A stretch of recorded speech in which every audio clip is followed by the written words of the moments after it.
This is the first of two World Sociology screencasts looking at education.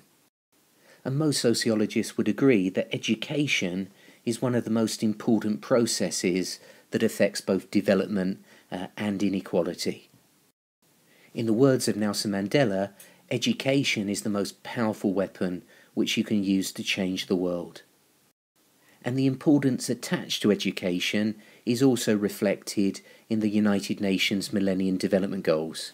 So Millennium Development Goal number 2 was about achieving universal primary education. And Millennium Development Goal number 3, promoting gender equality, is also closely connected to this topic.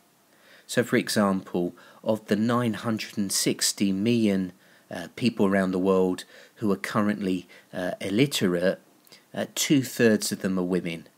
And as a result of this, women are often excluded from many of the benefits which education can bring, both in terms of job opportunity and also the ability to exercise legal and human rights.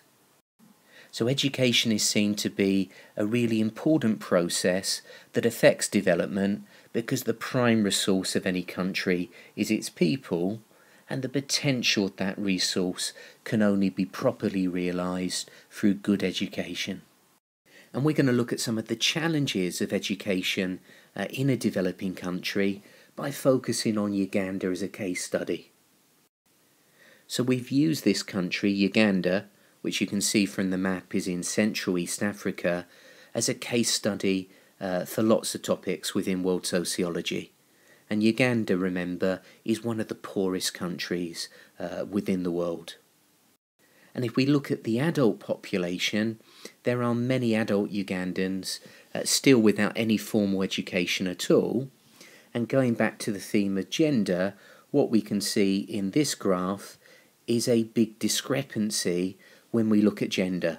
So it's women, particularly women in poor rural areas, who are the least likely members of Ugandan society to have received any formal education. And the evidence is pretty overwhelming that where you educate women, it has a positive impact on lots of other indicators of human development. So this graph shows the positive impact of educating women on child mortality rates.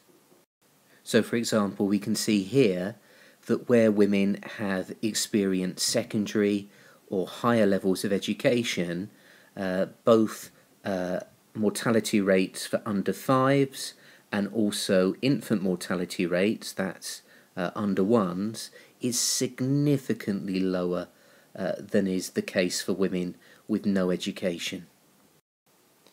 And women's education also has an effect on the total fertility rate. So as women stay in education longer, they have fewer children. And remember that this is a really big issue in Uganda, because Uganda at the moment has the second fastest growing population of any country in the world. And linked to the issues of population and the fertility rate, we can see in this graph that the percentage of currently married women using a modern method of contraception increases significantly with education. Now, on one level, educational policy in Uganda would seem to be a success. It was the first country in sub-Saharan Africa to adopt a policy of universal primary education, and we can see here that there have been significant increases in the number of children enrolled in primary education.